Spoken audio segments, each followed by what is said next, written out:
मस्त थंडी पडली आहे म्हणून म्हटलं गरमागरम असा जेवणाचा हा बेत अगदी परफेक्ट आहे. खूप सारे लेयर्स असलेली खुसखुशीत अशी बट्टी आणि सोबत आंबट गोड वरण.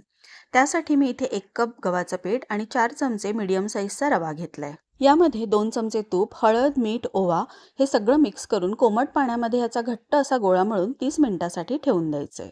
इथे मी सगळ्या डाळी समप्रमाणात घेतल्या, तुरीची, मुगाची, मसूरची आणि चण्याची. स्वच्छ धुवून त्यामध्ये हळद, मीठ आणि पाणी घालून कुकरला ह्याच्या 3 शिट्ट्या करून घेऊया. पीठही आपलं छान मुरलंय, त्याचे मी गोळे करून घेतलेत आणि अशी मोठी पोळी लाटून त्यावर तेल लावायचे आणि जसं मी व्हिडिओमध्ये दाखवते ना त्याप्रमाणे फोल्ड करायचे.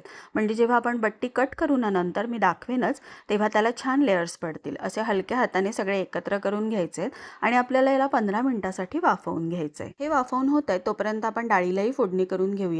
इथे मी तेल घेतले, त्यामध्ये जिरं, मोहरी, 10-12 लसणीच्या पाकळ्या, कढीपत्ता, हिंग घातलंय, 1 मोठा कांदा बारीक चिरून घेतलाय, 2 हिरव्या मिरच्या आणि 1 टोमॅटो.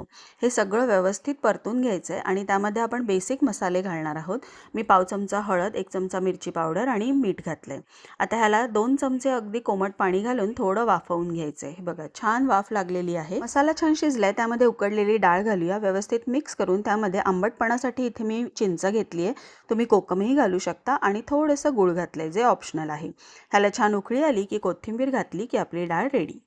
बाटीही आपल्या झाल्या, त्याला गार करून घेतल्या आणि आता याला कट करूया म्हणजे ते व्यवस्थित कट होतात. आणि हे बघा आत्ताच त्याचे किती छान लेयर्स पडलेले आहेत. त्याला मीडियम फ्लेमवर फ्राय करून घेऊया. अशाच पद्धतीने आपण सगळे करूया आणि तुम्ही बघाल हे बघा किती छान ह्याचे पदर सुटलेले आहेत. डिटेल रेसिपी पाहण्यासाठी खाली दिलेल्या त्रिकोणावर क्लिक करा म्हणजे तुम्हाला मिळून जाईल. आता माझी प्लेटही रेडी आहे. सोबत मी तूप, कांदा, लिंबूही घेतलंय. तुम्ही नक्की करून बघा आणि कशी झाली ती मला कमेंटमध्ये सांगा. आणि व्हिडिओ बघितल्याबद्दल खूप सारे धन्यवाद.